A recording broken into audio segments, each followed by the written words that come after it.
So let's turn in our scriptures to Genesis chapter 1, and we're going to continue with the story of creation.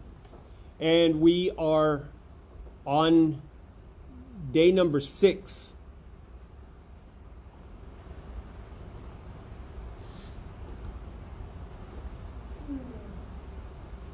No yawning, please.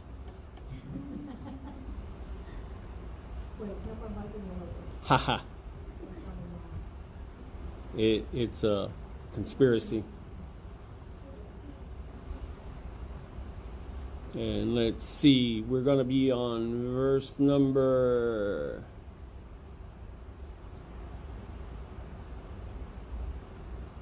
24. Verse number 24.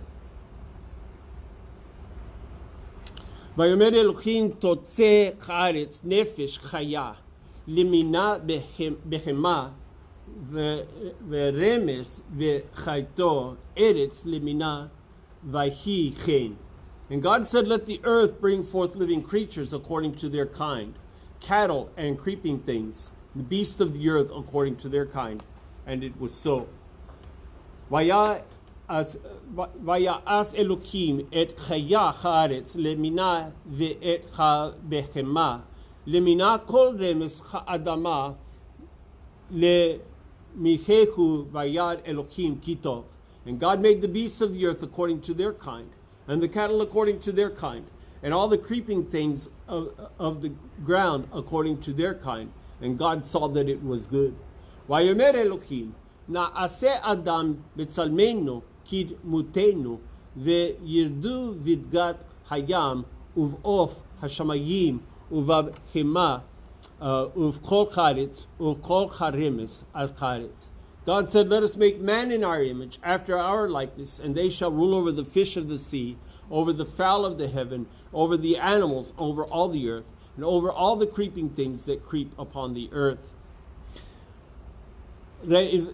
ויברא אלוהים את האדם בצלמו, בצלם אלוהים ברא, אותו זכר ונקבה ברא אותם. And God created man in his image. In the image of God, he created him. Male and female, he created them. And so we have some interesting things that occur in this passage of Scripture. Basically, as we have discussed before, that Genesis chapter 1 is setting the foundation for everything. It is the creation, and it's setting the foundation for everything. What we have here in the sixth day, in this sixth day, is the creation of the beast, the bechamot. Everyone say bechamot. That's plural. Bechama is the singular form for this term beasts. And then right after that, also on the sixth day, he creates man. And man is created very similar to the bechamot. Ha'adam. Adam, by the way, Adam simply means human. Okay? So when you say Adam, that means human. That is Hebrew for human, for man.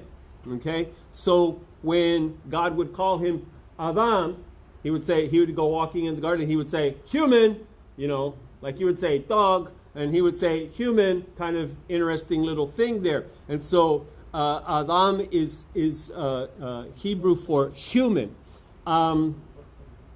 That God creates the bechamot and Adam, the human, on the same day.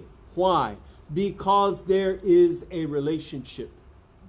And what we're going to see is that we have an animalistic instinct. We have an animal nature, an animal instinct. And it is that animal instinct which causes us problems.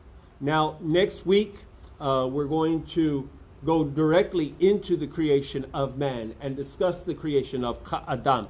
But here, we're going to, today we're going to look at the animal, because the animal comes first. Remember that everything is expanding. Everything is growing. It's the what's the word that, the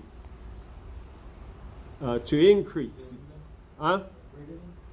Yes, the greater than mark. You know, you're going from nothing into something great.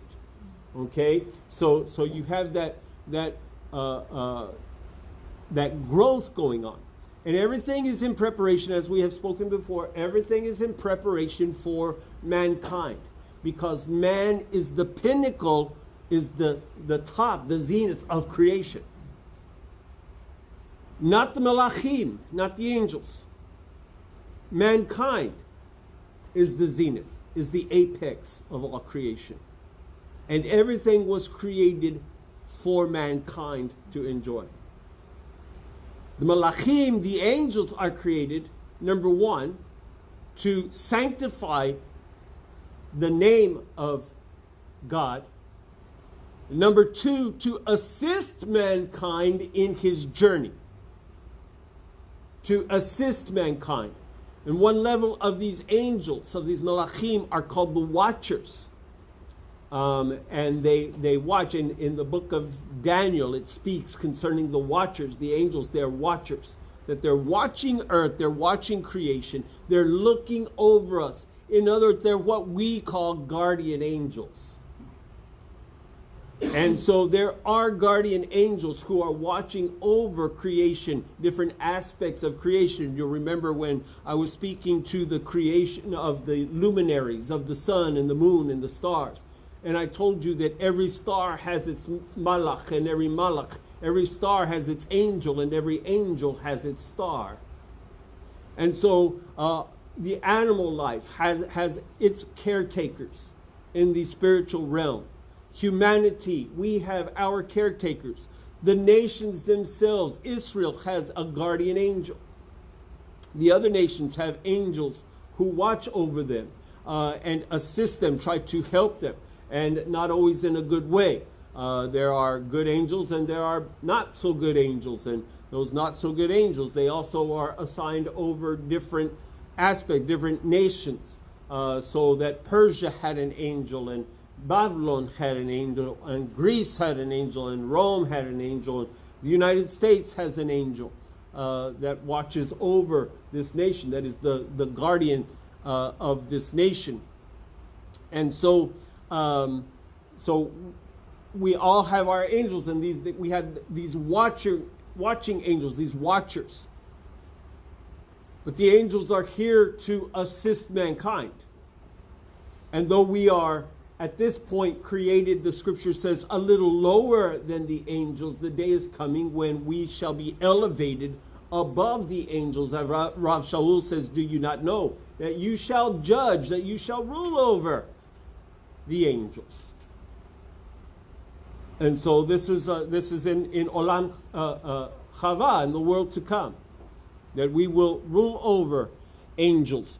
And so interesting things taking place in this passage of Scripture. But what we're going to look at today is what we call the animal instinct, or the animal nature, because you and I also have this animal nature, this animal instinct.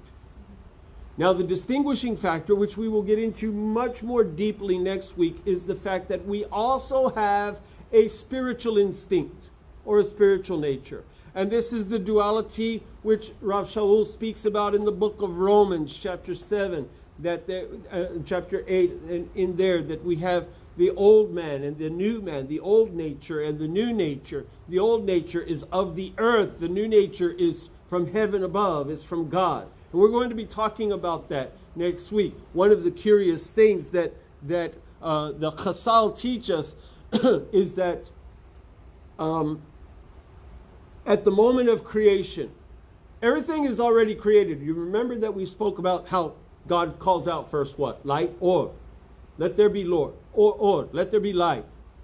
And we talked about how it started as a pinpoint of light and how it grew. And this is similar to the Big Bang Theory, but not the Big Bang Theory, yet older. This teaching by the sages goes back to the time of the Second Temple, to Yeshua, of this pinpoint of light, and it greatly expands. Once again, you have the greater than.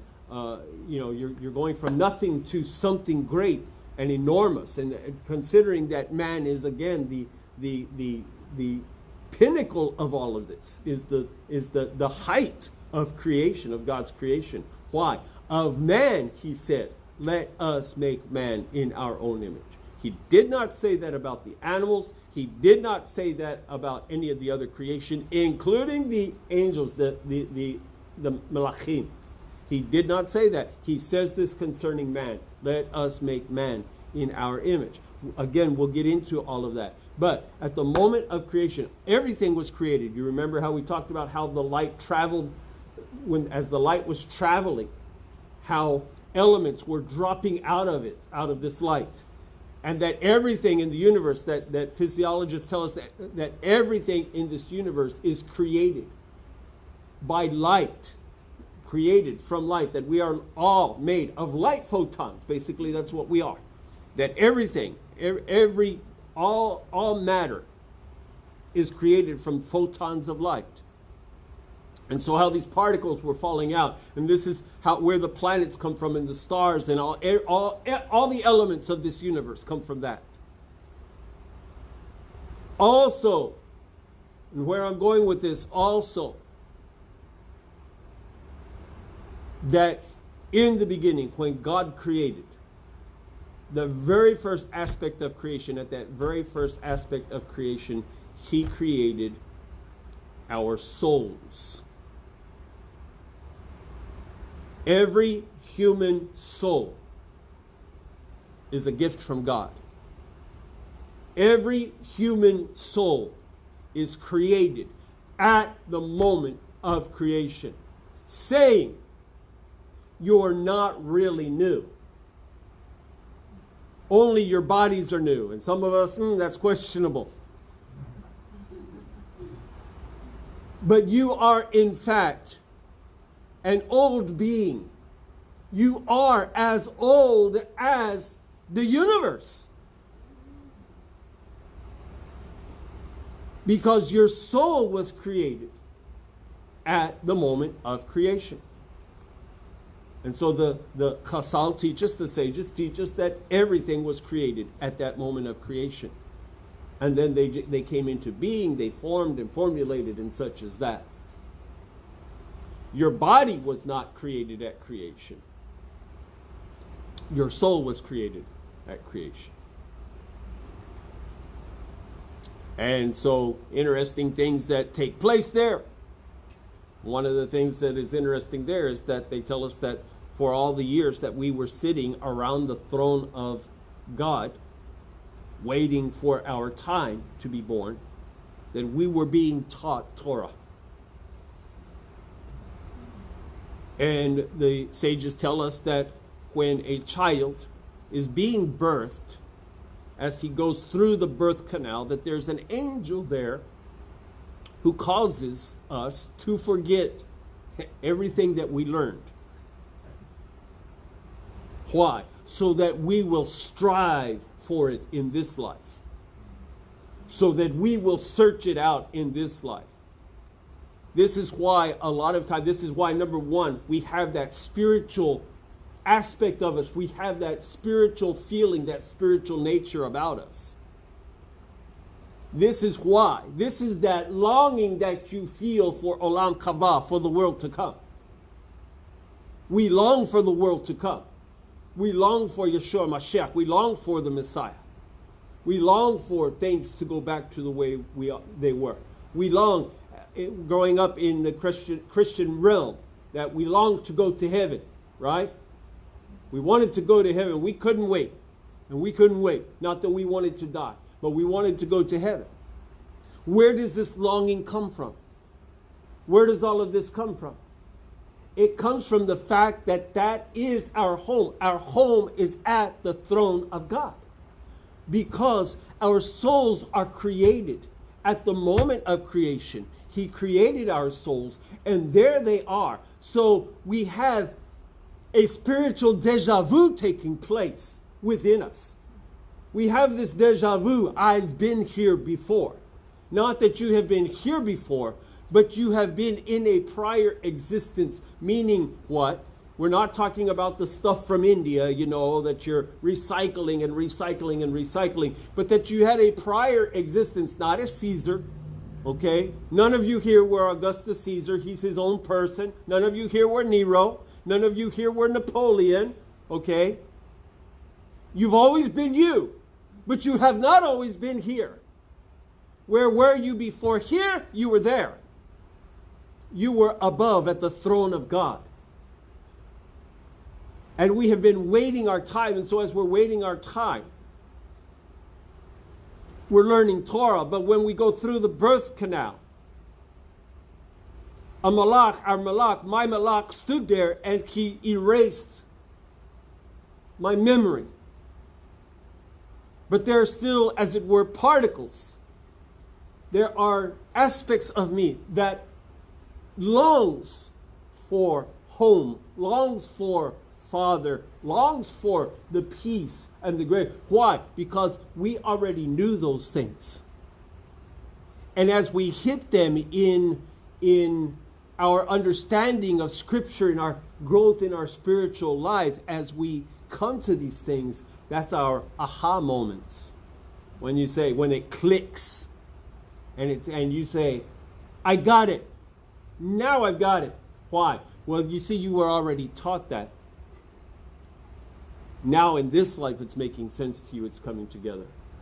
Now this brain, it's clicking. It's clicking.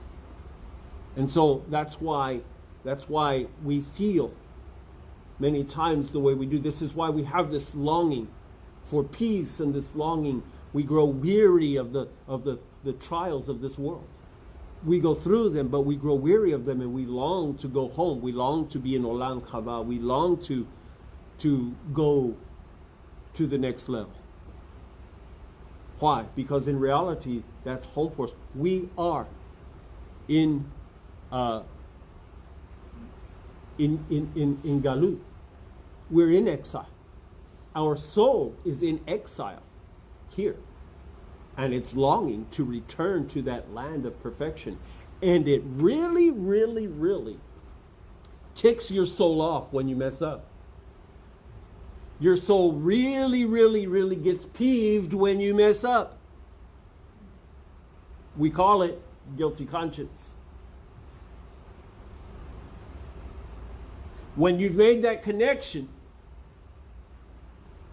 and then you break the Torah, then you break the law, it really angers your soul. Why? Because your soul is not from this world. Your soul is from above. And you see, what we're going to be doing in these next couple of weeks is we're going to be laying the foundation for who we are and what we are. And why what happens, and why we do what we do and the things that are happening. We're going to lay the foundation for all of that, both in the physical realm and in the spiritual realm. If you'll remember that the number of man is 6. The number of man is 6. 6 is 1 less than 7. 7 is the number of completion. So that this is Sheva, this is Shabbat. Shabbat is 7. It comes from the number 7. And so the Shabbat is 7. The 7th.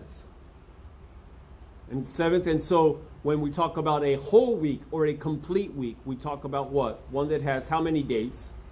7. So 6 is 1 short of complete.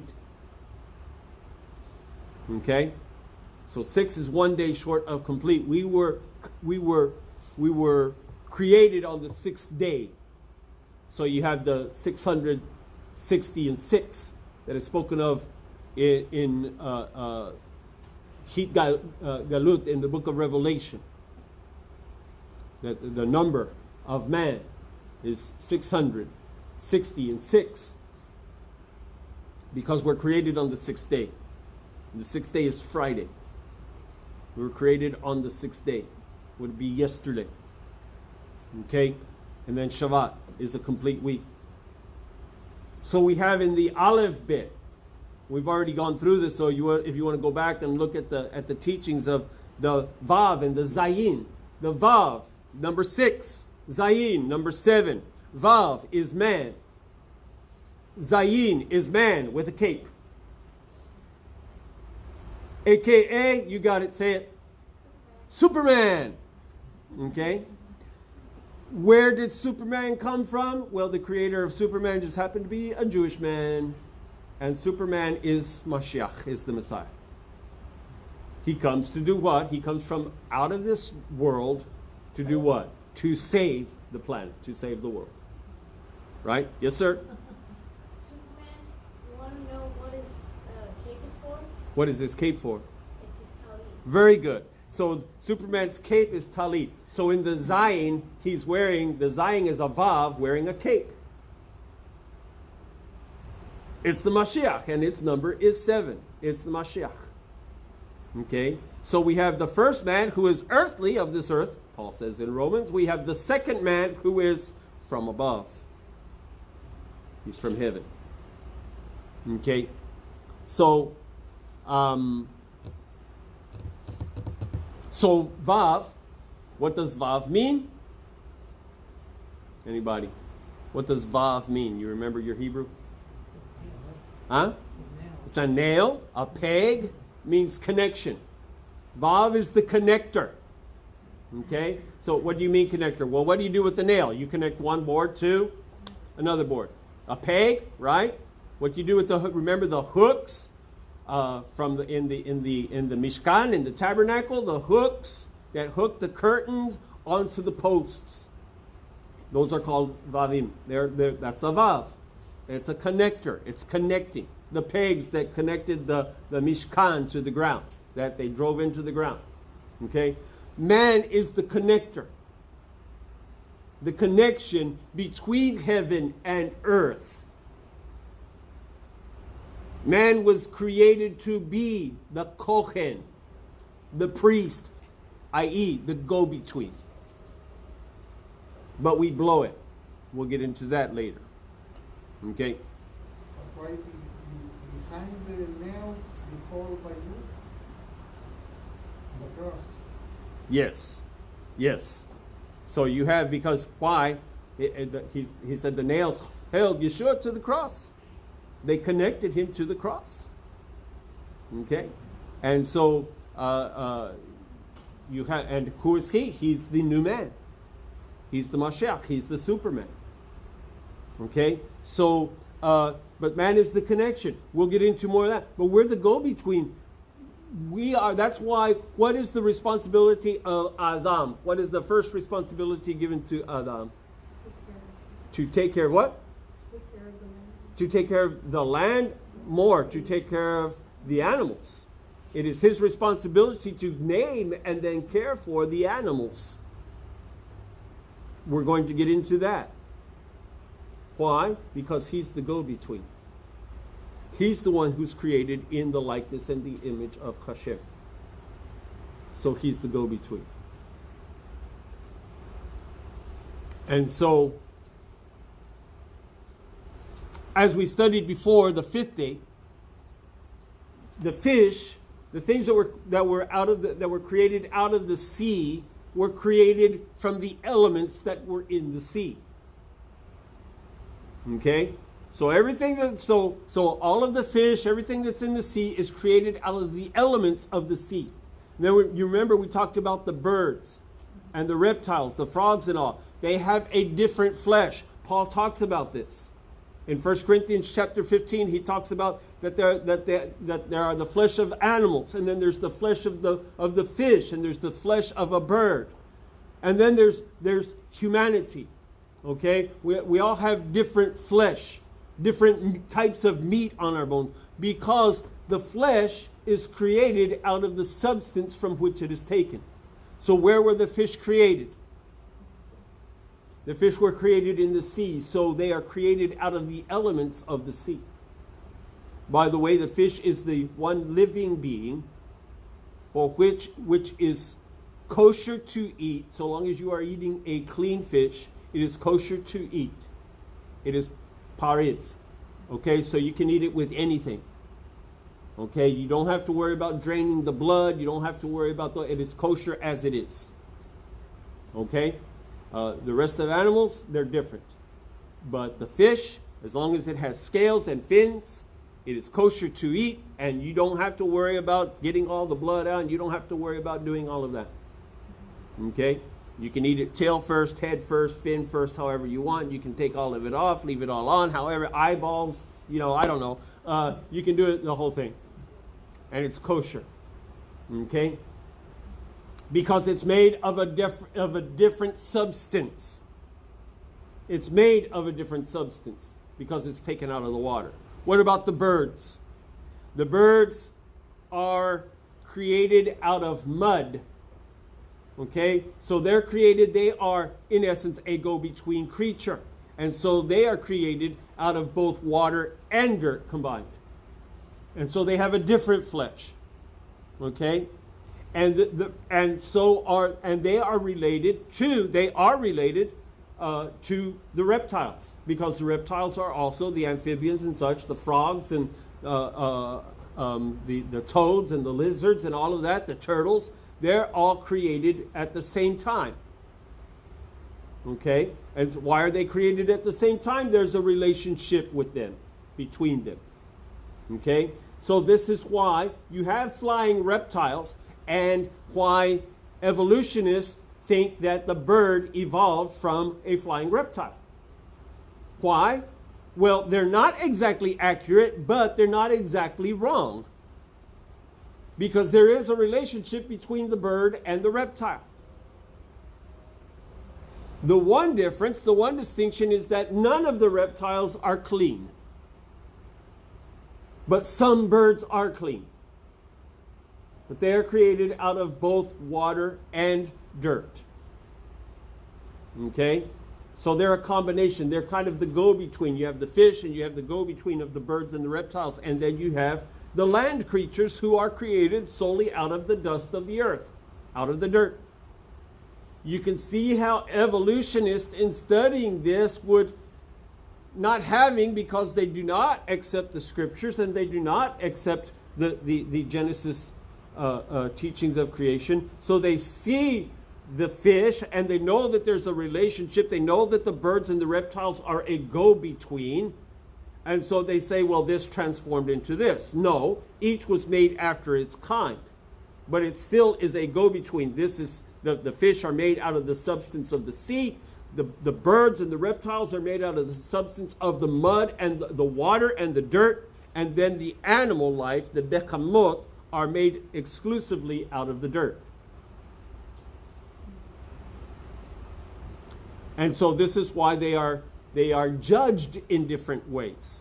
Why this is kosher and that's not kosher. Why this is okay to eat and that's not okay to eat. One of the things that we're going to get into here is this thing of eating and why it is so problematic. Why is eating so problematic? And why is there such a big argument about it? The argument is not new. The argument about food and eating is not even new to the Brit Chadashah, the New Testament. The argument about eating and what is food and what is not food goes all the way back to the garden. Because God said, this you can eat and this you may not eat. And they ate it anyway. Why? Yes, but there's more to it than that. Okay? Because you see, we can blame that old snake, and we can blame Satan, may he be cursed forever, all we want. But what about me and my responsibility? I had nothing to do with it. Adam had nothing to do with it. Chava had nothing to do with it. We'll get more into that in a few weeks.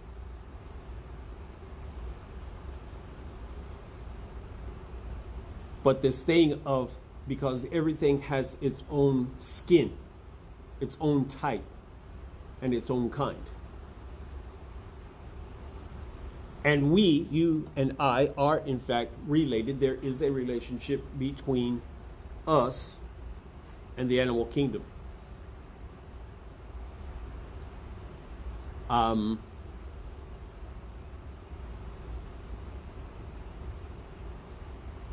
When God created the animal life, if you look at Genesis chapter 1, and it says, murder. It says, Vayomer Elohim toeh haaretz nefesh chaya. Okay? Nefesh chaya. So I want everyone to say nefesh. So you've heard me use the term nefesh bechama and nefesh bechshamayim. Okay? When have I said that? What does that mean? Nefesh bechama.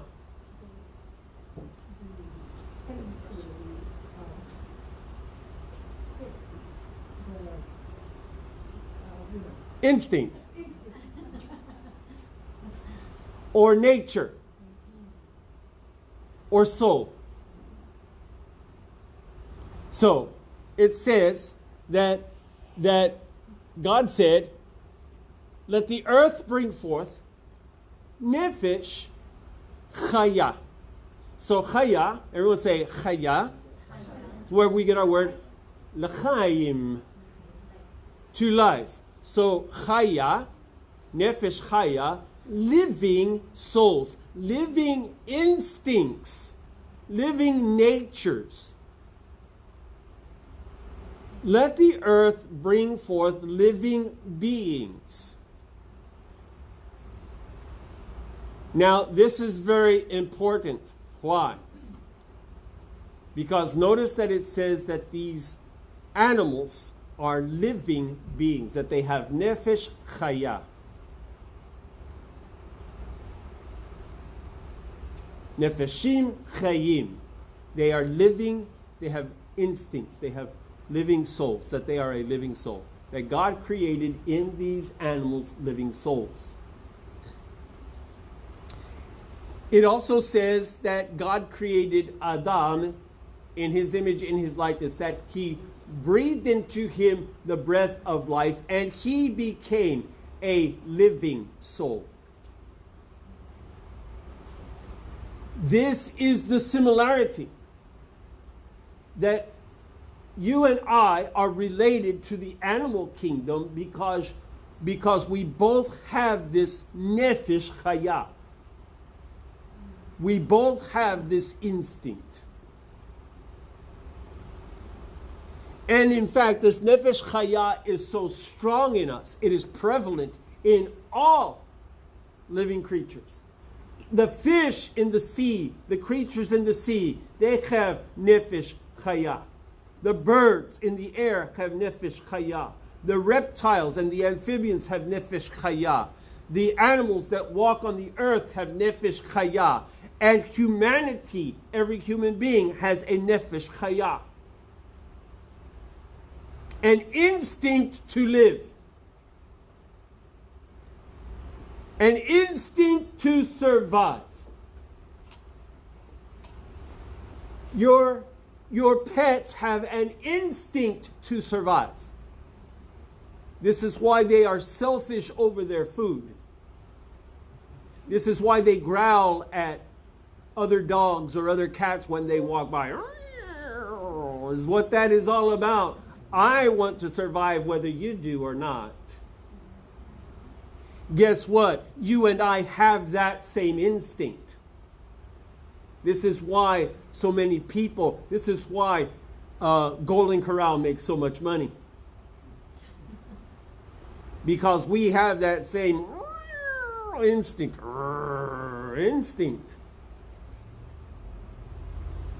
It's just that there's so much food there that there's nothing to get upset about, and we have reasoning and understanding. But you see, your dog, even though he knows that there's more dog food in that cupboard, you're not getting this food. This is mine. This is what's keeping me alive. And you go get your own somewhere else.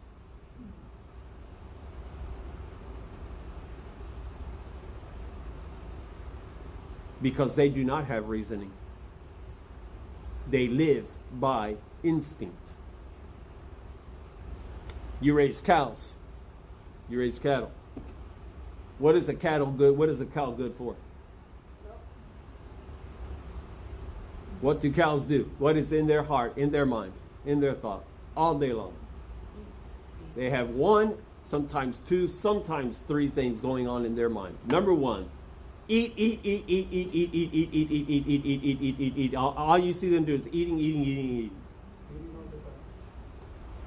And occasionally they'll go over and get some water. And then eat some more. When the female goes into heat, mating. And you don't want to be around the bull when cows are in heat. That's dangerous. Because he's got one thing on his brain. Eat. Well, not really. Another appetite.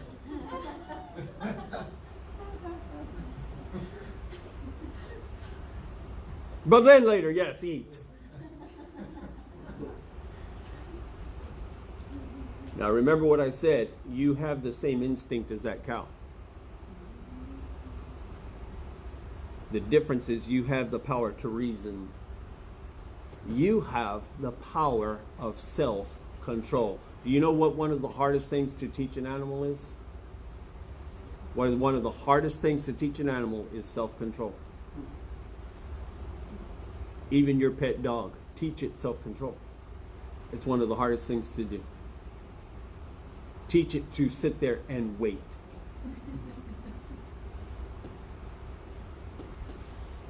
Why? Because those souls, those beings, those living beings live by instinct. You live by instinct as well, but you have the ability to reason. As well as having the spirit from heaven, the instinct of heaven, the spiritual instinct. For a dog, for a cat, for a fish, for a mouse, for a cow, there is no thing that they understand as right or wrong. What they understand is survive. And from eating to watering to procreating, it's all about survival. It is all about survival. It's the survival of the species, the survival of the family, the survival of the bloodline. It's all about survival.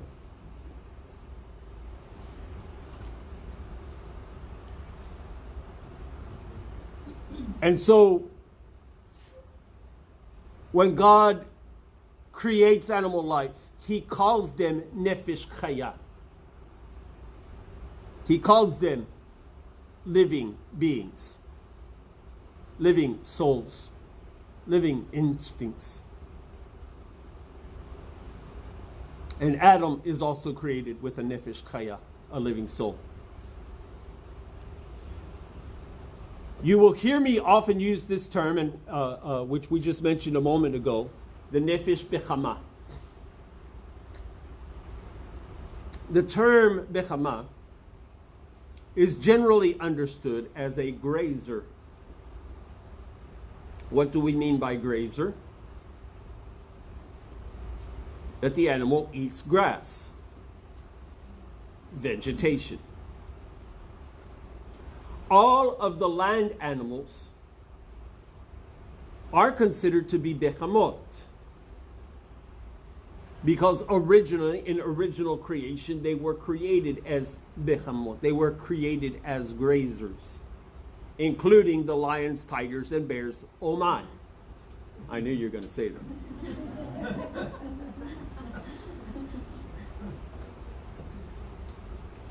The scripture tells us that in Olam Haba, in the world to come, that these animals will return to their original state. You see, lions and tigers and bears did not originally start out eating meat. There was no such thing as carnivores. All animals were eaters of vegetation, herbivores. All animals. And in Olam Haba, they will all revert to that. They will all go back to that status. You see that an animal eats the flesh of another animal, including human beings, is part of the curse. This is part of the fall. And in fact, human beings were not permitted, did not have permission to eat other living beings until after the flood, when God gave to Noah permission to eat the animals, but he forbade them to eat of the blood. And now, when we get to Had Sinai, to Mount Sinai, not only is man given permission to eat of other living beings, he's commanded to. And it becomes part of the sacrificial system that God lays out with Moshe at Had Sinai. So that the priest will eat of the sacrifices, and that they will take portions of the sacrifices back to the families, and the families will sit down together and eat of those sacrifices.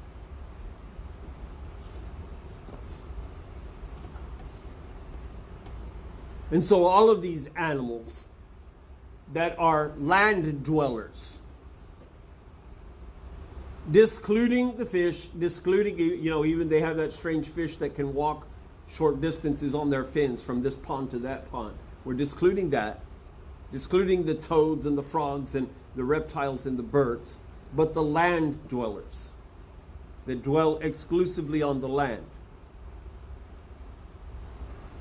are called Nefesh Bechamot.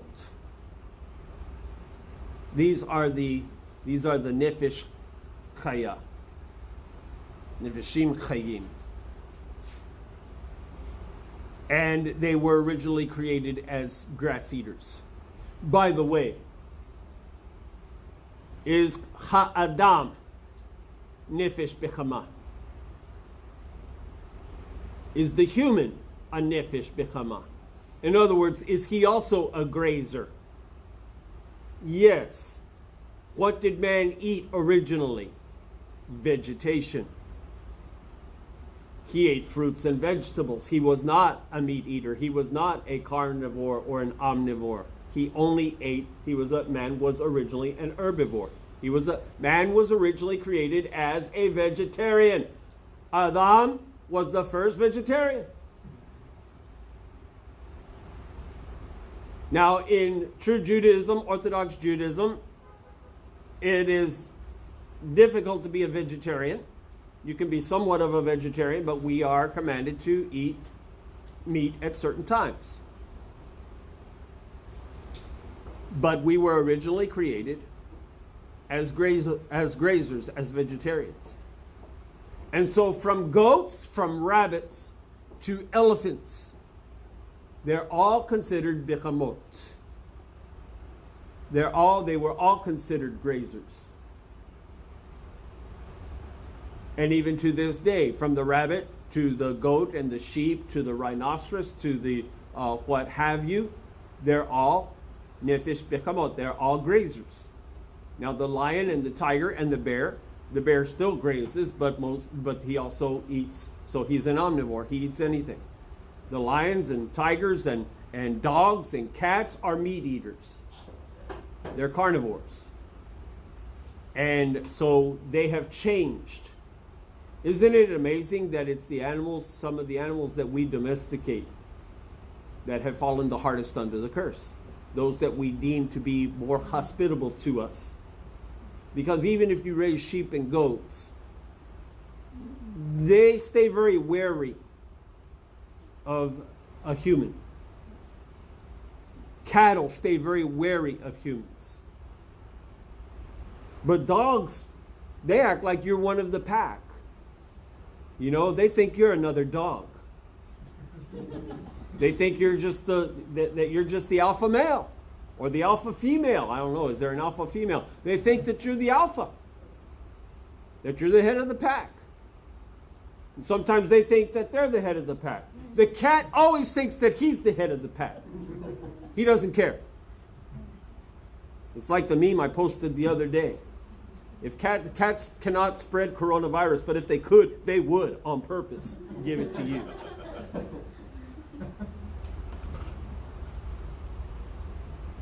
And so this nefesh chaya dwells within the animal. Where? Specifically, and this is the curious thing, specifically it dwells within the blood. This instinctual nature of the animal is found within the blood of the animal.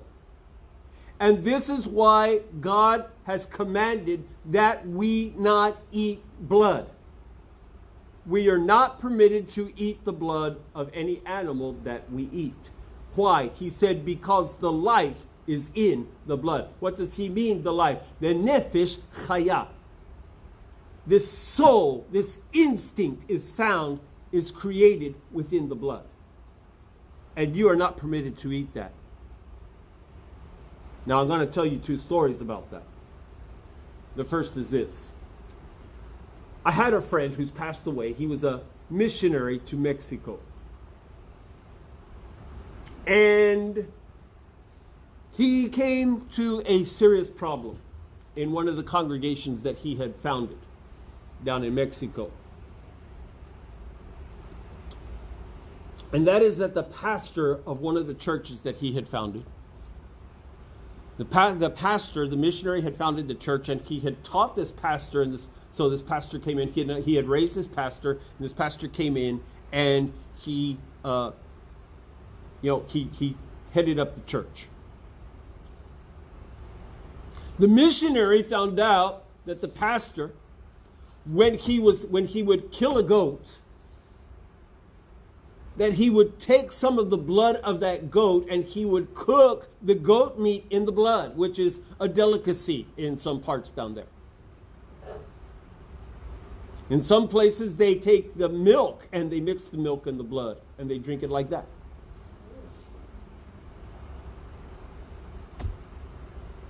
Now watch. So the missionary confronted the pastor. And he said, you cannot be eating the blood of the animal. And the pastor said, why not? And so the missionary showed him, because the life is in the blood and God forbade it to be eaten. What was the response of the pastor? Watch. We are no longer under the law.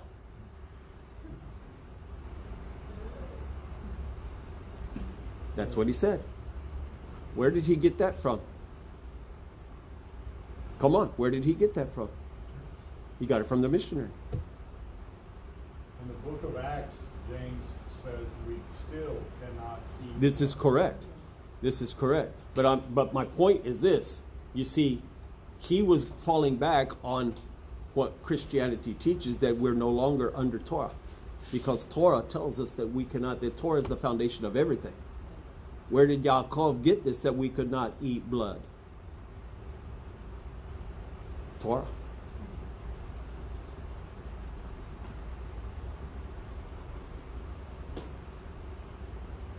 How many of you remember about 20 years ago, there was a young man from, A&M University. Anyway, he came down for spring break and he crossed the bridge, went into Matamoros on a drinking spree with his buddies, and he disappeared and he was gone for, they couldn't find him for weeks and weeks, right? And eventually they found his body. That he had been tortured. They found his bones because he had literally been boiled as a soup.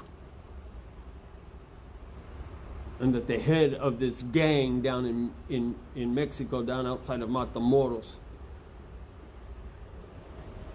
they were involved in witchcraft, and so they were eating the meat, the flesh off of human bodies.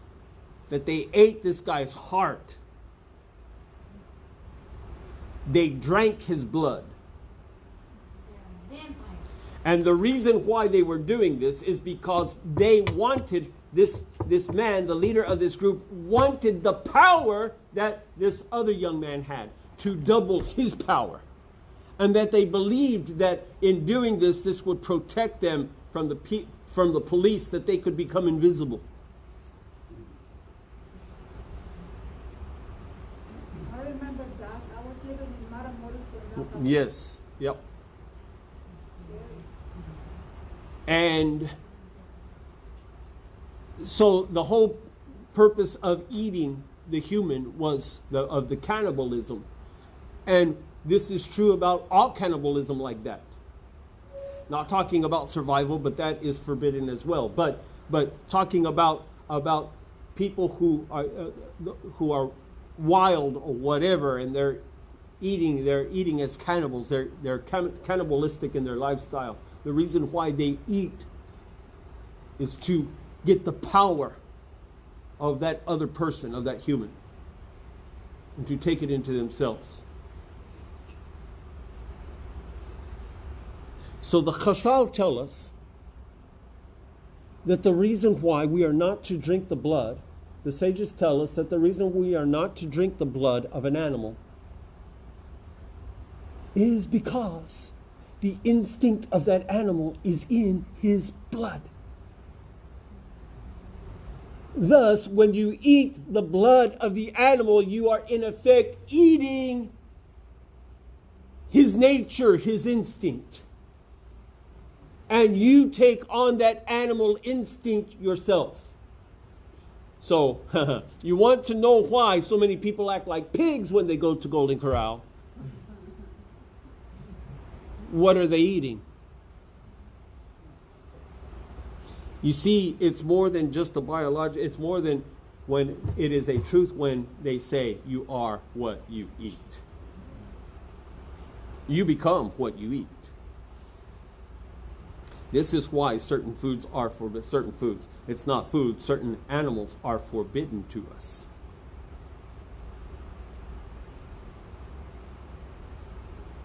The top of the list are carnivores.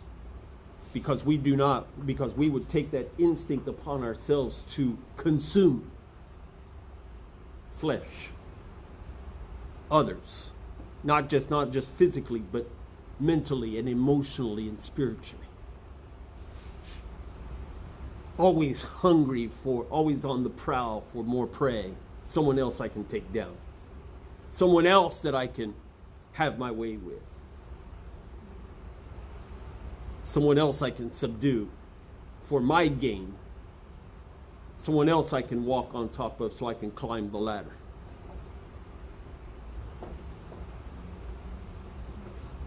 Isn't it not amazing? Another type of flesh which we are not permitted to eat is that which eats carrion, that eats dead animals, that eats death. In both the sea, in the air, and on the land. Any animal that eats death, we are not permitted to eat. Any animal that consumes its own excrement, we are not permitted to eat. This is why things like catfish and mollusk and clams and such as that, we're not permitted to eat. This is one of the big reasons why we don't eat pork. They do eat excrement.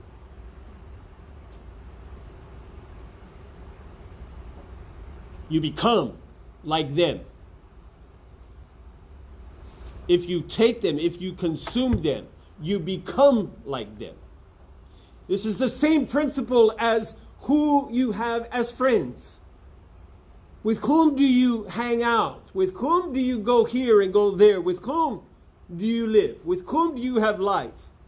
Because you will become like those with whom you dwell. This was the problem with Lot when he was living in Sodom. That he had lost, in effect, his witness, his testimony, because he was becoming more and more like those of Sodom. not only their homosexuality. Notice that he was willing to give up his 2 virgin daughters. What kind of father does that? I would die before I would give up my children or my grandchildren in that kind of a circumstance. But he was willing because he had been so overcome with evil himself that he had already lost his own light and his own testimony. So that they didn't care about what he thought. What was their response to him when he said, I have dwelt among you, I have sat in your gates with you. And they said, who are you? You come into our town and you try to tell us what to do with this and that. Who are you? Who do you think you are? Give us those 2 men. And he said, I'm not giving you those 2 men, but here are my 2 virgin daughters. Take them and do with them what you will. God forbid!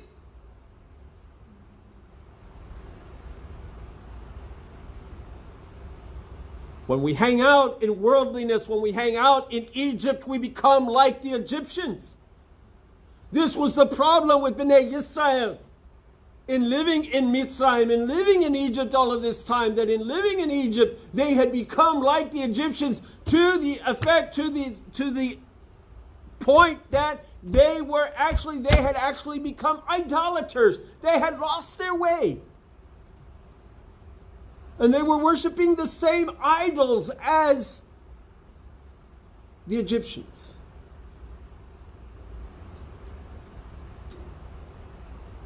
Because you become like those whom you consume and who are consuming you. Those with whom you fellowship. This is why we are instructed to come out from among them and separate ourselves.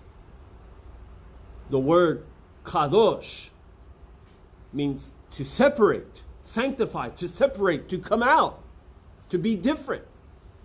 This is, by the way, why it's good to wear the kippah.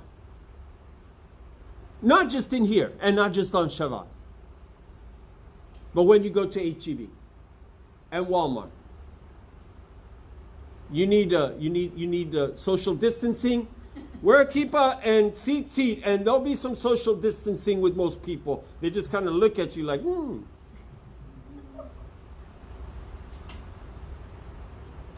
people don't even know what they are. They don't know what they are. Well, they recognize the kippah pretty quick, right? Do you know why we wear these? Do you know what this is all about? Because we are a distinct people. We are a royal priesthood. We are a chosen nation. And who chose us? God Himself. But I'm embarrassed to wear my kippah in public. I'm embarrassed to wear my tzitzit in public. I'm talking to you, I'm talking to me. There are times where, because I don't want people to know, because I'm walking in H-E-B and and we're going to get into this, I'm walking into H-E-B, not right now, I'm walking into H-E-B and you know, they have that nice steak there. It's clean meat, but it's not kosher meat. But there I am if I'm wearing my kippah. And somebody understands it, particularly another Jew, sees you do that. So it's easier just to hide the whole thing and be done with it.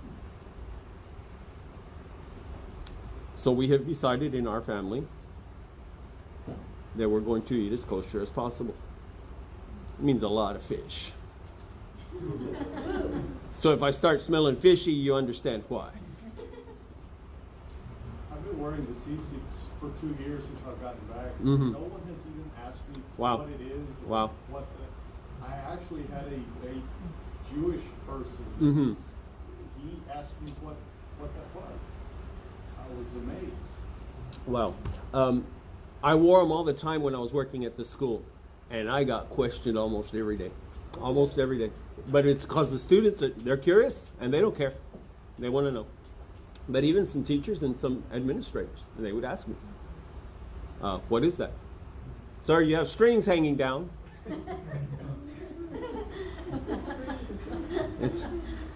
It's not my underwear, believe me. I don't even. No, I'm not. I'm not even gonna go there. But you see what I'm saying? You see what I'm saying? There's a reason why the Amish dress the way they dress. You can tell them. There's a reason why the ultra-Orthodox Jews dress the way they dress. You can tell who they are, even from a distance. You can tell. You can just about bet on it. Who they are and what they are. And us? We're as bad as the Reformed Jews. We just want to blend in. We don't want anybody to know. We don't want anybody to see. We just want to blend in. Live life as normal as we can. What was that joke you were telling me yesterday, Josh? Abby Normal? What was it? From Young Frankenstein. Oh, Young Frankenstein and the hunchback. And he brings a brain. Frankenstein tells him to go get a brain for the monster, and he goes and gets a brain and Frankenstein asks him, "Which brain did you get?" And he said, "Abby Normal." And he goes, "Abby Normal? Where did you get that from?" "Over there on the shelf. It says Abby Normal." A-B normal. Abnormal. So, we don't want to be Abby Normal. We want to be normal, regular people, just like everybody else. We don't want to stand out. We don't want any distinction, any difference. We want to be just like everybody else. Guess what we're feeding when we do that? That's the nefesh bechama. To be a part, to be, you know what they're calling this? Are following the instructions of the government. I'm not saying anything about that, but they have a term for it. It's called the herd instinct. If you can get a few of the herd doing something, you will likely get most of the rest of the herd, if not all of them, doing that. If you can turn the herd and get it going in a certain direction, then most of the rest of the herd, if not all of the herd, will follow them. And so you see the old cowboy movies, right? When they're running up one of the trails and they have a stampede, and what do the cowboys do? They ride to the front. They get a couple of them at the front. Why? Because there's those 2 or 3 cattle. If you can get them turned, the rest of them will follow. And you turn them onto themselves. You turn them into the rest of the herd. And eventually what they'll start doing is just circling until they get tired and they just, they stop running and they start walking. Or they come to a standstill and catch their breath. We have herd mentality, nefesh bechama. We have this instinct that we want to join in. We want to be a part of it. We want to fit in. All I want to do is fit in. I just want to be like everybody else. We don't want to be distinct. We don't want to stand out. We don't want to expose ourselves.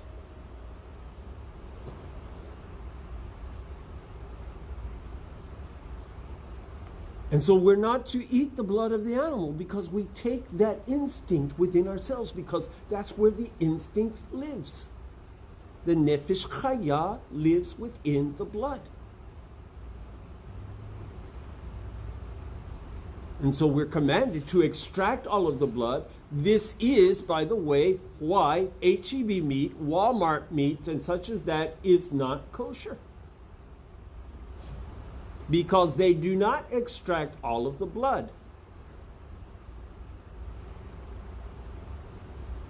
You say, well, it's the best I can do.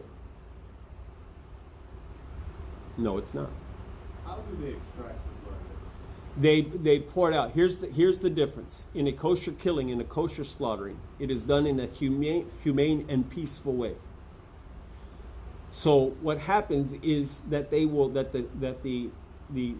slaughterer will go up to the animal. He'll actually be saying blessings. And he will go up to that animal and he will be petting the animal and rubbing it and keeping it calm. And as he's doing that, he has in his other hand a knife that is so sharp that it just touching you can nick you. And he has to test that knife after every slaughter on himself to make sure that it has no jags, nothing, that it is as smooth a blade as can be. And he takes that blade and he quickly plunges it in and cuts both the trachea and the carotid artery at the same time, which causes instant death. When he does that, they instantly hoist the back legs up onto a tree type of thing, instrument, and so that all of the blood drains out. Now, what's the difference between that and the way an animal is killed in a slaughterhouse? Because an animal killed in the slaughterhouse does not die instantly. Many times they're shot, many times they're stunned or they're clubbed. And death is not necessarily instantaneous. So what happens to you when you're under attack? What do? Your adrenaline kicks in. The flight or fight instinct kicks in. And those animals, and that's why they have them in the pens that they have them in, because they don't necessarily go down. And they remain fighting for their lives until they're either put out of their misery or they do eventually die. Therefore, their body is flooded with all of these hormones. The hormones freeze the muscles. Why? Because what you do when you're being attacked, under attack, what happens to you? You tighten up. That's the hormones that do that to you. And your heart starts pumping very fast, very quickly, to get all of those chemicals throughout all of your body, so that every muscle in your body is filled with blood. That's why afterwards, many times you feel dizzy, like when I would break up fights at the high school. And finally the kids would be taken to the office or whatever. I'd be sitting there holding the kid or whatever. And afterwards my heart would be beating and I would feel a little nauseous and I would feel a little lightheaded. Why? Because all of my blood had left my blood vessels and had gone into my muscles in order to give me the strength and the power that I needed to control the situation. It was my survival instinct kicking in. Well, with that cow or that sheep or that goat, the same thing, that their survival instinct is kicking in. So these chemicals, these hormones are rushing all through their body, by the way. So you're seeing everywhere now what? Hormone-free meat. Why? Because guess what? They can't get that hormone out of the meat. They can't get it out of the meat. So when you eat an animal that has died in an instinct mode, in a survival mode, all of that hormone is in its meat, and you consume that. That hormone does affect you. Not only that, but because you have tightened up, all of the blood that is in the muscles gets trapped in the muscle and it doesn't flow out. It can't flow out, and they can't get it out. So it all just stays there. This is why we believe in kosher eating. For our sake, because remember, what have I just been telling you? You take that instinct upon yourself.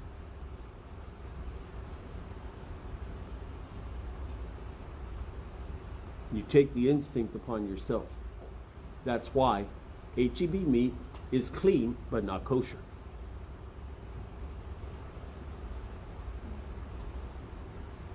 The second thing is this. The second reason why those hormones are in that animal. Not talking about the added hormones that many people put into it, but Those hormones are in that animal because animals can smell death. If you ever see a cow and there's a dead cow, they will not, they walk around it. Horses will walk around dead animals. Dogs, they'll eat it. But grazers, they avoid death. They smell it and they don't want to be near it. Why? Because of the survival instinct. They don't want to be number two. So when you have a slaughterhouse going,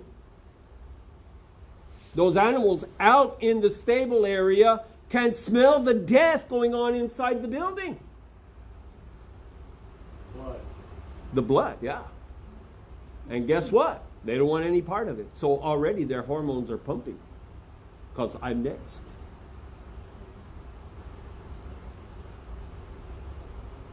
So, it's number one, for our own sake, that we are told, that we are forbidden, that we are commanded not to eat this way. For our own nature's sake. You say, what am I supposed to do? Well, number one, become a vegetarian. By the way, my family has joined the keto diet with me. And so we're eating a lot of carbs and protein and vegetable fruits and vegetables. I'm not losing weight. I weighed 137. I got 3 more pounds to go to be back to my weight. I'm gaining weight, slowly but surely. Because it's not, I don't think it's much fat. I'm putting muscle. We walk like almost 3 miles every day, our family. And eating a keto diet, eating kosher, eating clean, kosher, but knocking off the carbs and all of that.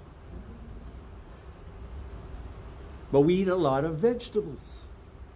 And in fact, up until this age, most people did not eat a lot of meat. Meat was a rare event, a rare thing, save for holidays. Because it was not available and it was very expensive.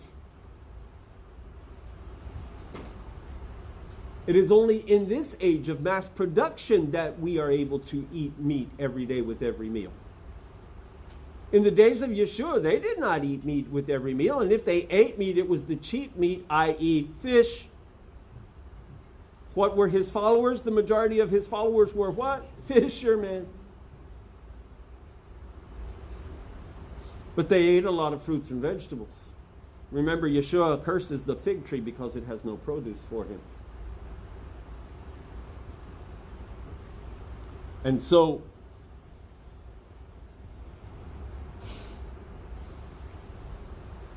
this is problematic. Now I'm going to say here, and we're going to close, that, again, the problem is what? Food.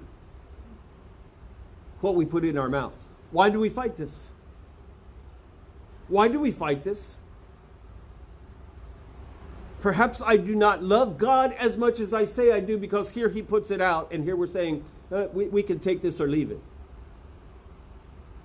The other thing is that we need to be very careful about, because you see, I have been a Jewish person. I've been practicing Judaism for about 10 years. Those rabbis were practicing it all their lives, and they have former rabbis and sages to fall back on. And then you go back to the sages of the time of Yeshua and what they had to say, and the sages before the time of Yeshua and what they have to say. In other words, we have a long line of history here, a foundation laid down for us. This is why Paul says to us that we need to be thankful for those who have come before us, who took the brunt of it.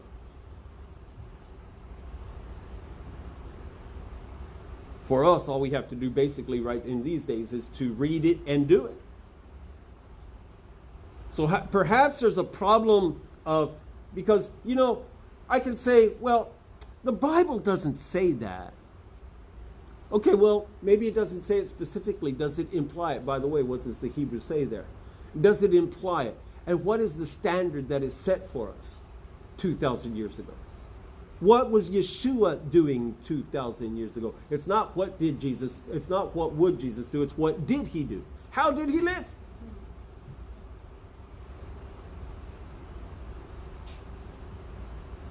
You see, these things are not just recent made up. They're antiquated. And when we remembered that God did not even intend for us to eat meat in the beginning, we were vegetarians.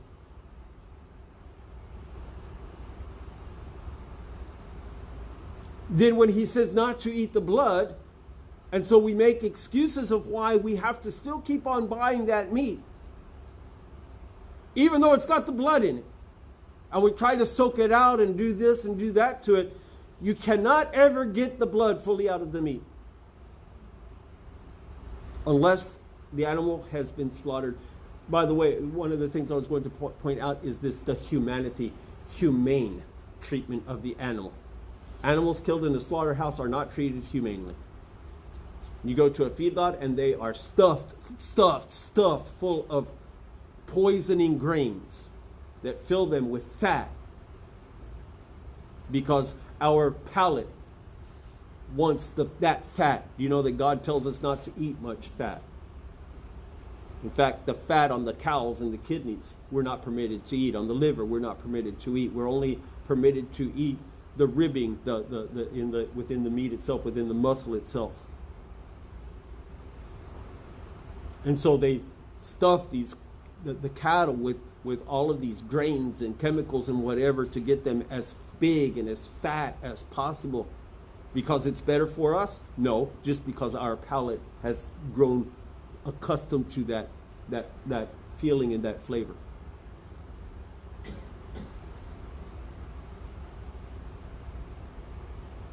And so I remember on our way, there by Port Harlingen, there used to be a feedlot there for Whataburger. There was a Whataburger feedlot. It was owned by several businessmen here in town. That place stunk to high heaven.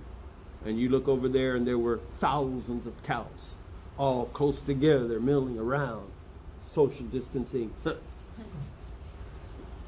You go to a chicken farm and they've got thousands of chickens all in these little coops, just laying eggs. That's all they do, lay eggs, and that's what we're buying at H-E-B.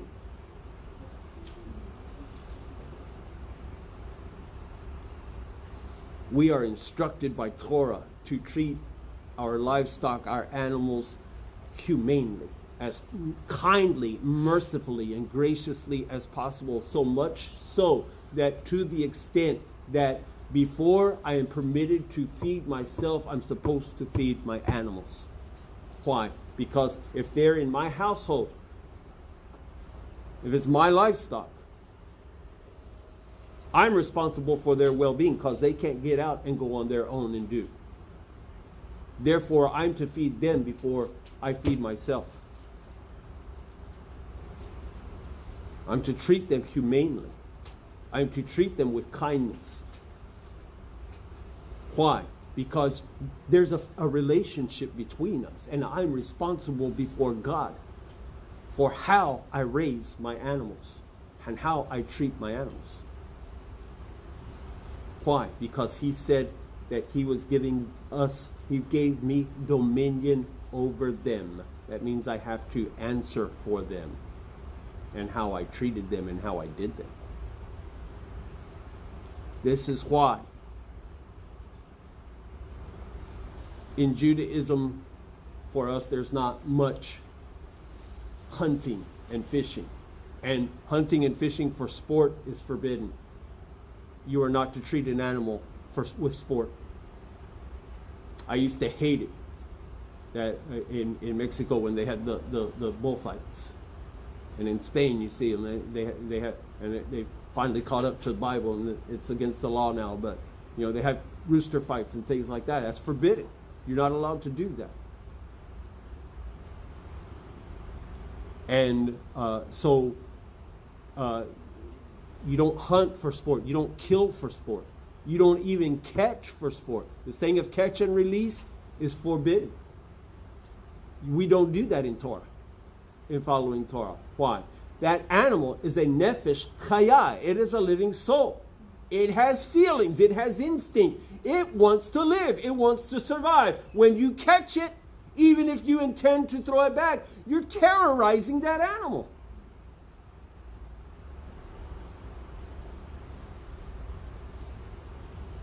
We read in our readings every day that he gives from his hand the food to every creature. And so we're not permitted to terrorize animals in one form or fashion or another. Therefore, we are only permitted to kill what we may use, what we can use to better our life or to eat. So, believe it or not, yes, I am allowed to raise animals to make a coat, to make belts and shoes and such as that. But I am not allowed to torture that animal. And all the way up to the point of death, I must treat that animal with mercy and kindness and gentleness and compassion. And as opposed to the Native American way of thanking the animal for giving his life, you thank God for giving that animal the life. And you thank God for the life of that animal. Because that animal belongs to God. He's the creator. He's the one who called that animal.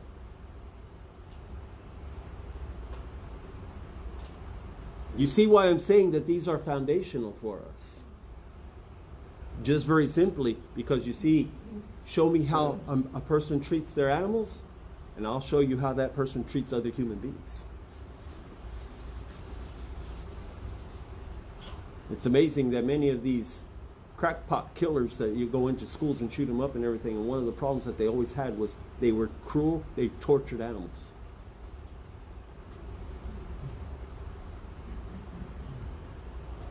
And so be careful. When we hunt, in Orthodox Judaism, there's not much hunting. Why? If you need meat, you go to the kosher butcher and you get your meat there. And especially in today's world, we really don't have to hunt too awful much. Leave it alone as God intended it. But this compassion that we have is for all living life. It includes not only the hunting elephants for their tusks and what have you. It goes all the way down to the ant. Now, if you have ants in your house and they're causing you problems, and for example, my grandson is allergic to things like that, so yes, you do away with the ants in the house as humanely as you possibly can. If they're out there in the middle of the woods, leave it alone. Leave that spider alone. Leave that tarantula alone. Leave the snake alone. Leave the lizard alone. They're doing what God intended them to do. Why are you messing with them? You know, we just saw a murder take place. I'm talking about you, man. I heard the scrunch all the way up here. I was like, man, that sounds like wings. I'm hungry. Anyway. Okay, so that's necessary because that creature is carrying germs. But if you see that out in the woods somewhere, don't crunch on it. He's not hurting you.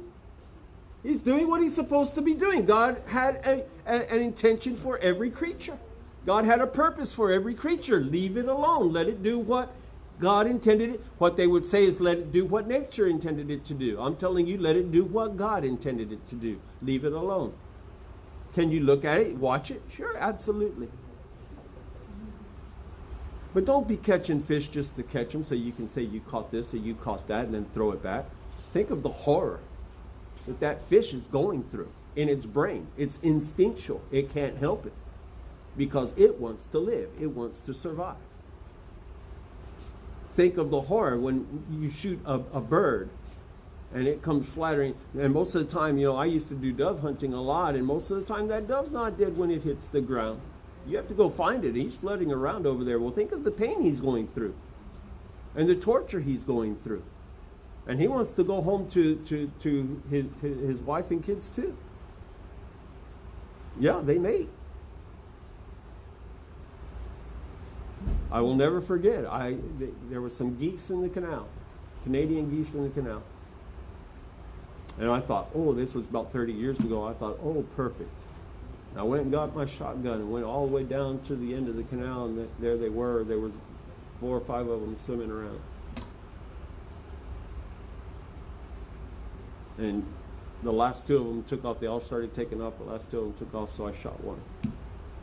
Killed him. And we had him for Thanksgiving that year. But what shocked me was when I went back the next day to see if there were more. I found the second one, the mate, dead in the ditch. Not dead because I shot it, but dead because it had lost its mate. Because you see, geese mate for life. And it instinctually died because its mate had been killed. So in effect, I not only took 1 life, I took 2 lives. And then how can I eat the other one because he's already been dead for 24 hours and whatever? I can't take that home to eat. I found it dead.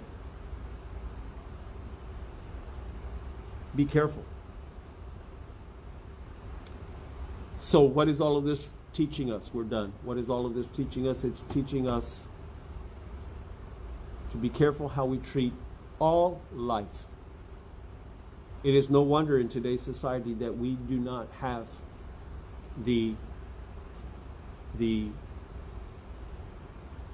for human life, for babies still in the womb. Look at how we treat wildlife and animals. And we don't respect life. So this foundation that's being laid down for us is that we are to have respect for animal life and for all life, and then particularly for the life of one another. That we deem the other higher, greater than ourselves, the scripture says. That we love our neighbor as our own self. Where do we find it laid down? The very first week of creation. He's laying down this foundation for us. Avinu, Makenu, our Father, our King, we love you. We thank you for your love to us. I pray that these words will be hard upon our hearts and will be acceptable in your sight. That you help us think on these things throughout the week. And so we love you. We thank you for all that you have done for us and all you have given for us.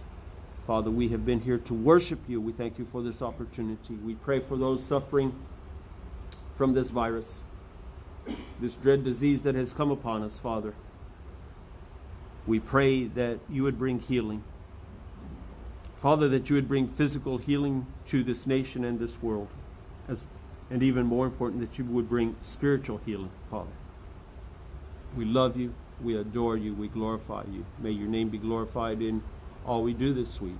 We come in the merit, in the name of Yeshua Mashiach, the Imu. We all say, amen. Let us stand for the blessing. If you would lift up your hands. Yevarech Adonai ve'yishmerecha, Ya'er panav elecha v'yichunecha, Yisa Adonai panav elecha v'yisim lecha shalom. May Adonai bless you and keep you. May Adonai shine his face upon you and be gracious unto you. May Adonai lift up his countenance upon you and fill you with peace from Sarcha Shalom Yeshua Mashiach v'invu. Amen. Oh, say shalom bimroma. Oh, ya say shalom aleinu. Be'akol Yisrael. V'hinu, v'hinu, amen. Oh, say shalom bimroma. Oh, ya say shalom aleinu.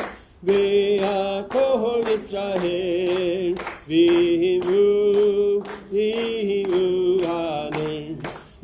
Yahaseh Shalom, Yahaseh Shalom, Shalom Aleinu ve'akol Yisrael. Yahaseh Shalom, Yahaseh Shalom, Shalom Aleinu ve'akol Yisrael.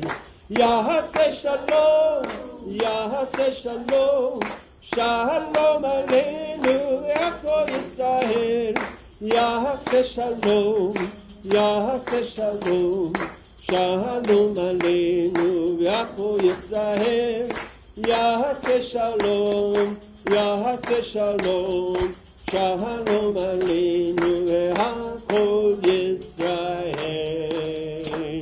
Shabbat Shalom, Shavua Tov. Have a good week. You are dismissed. That's it. No challah today. Sorry.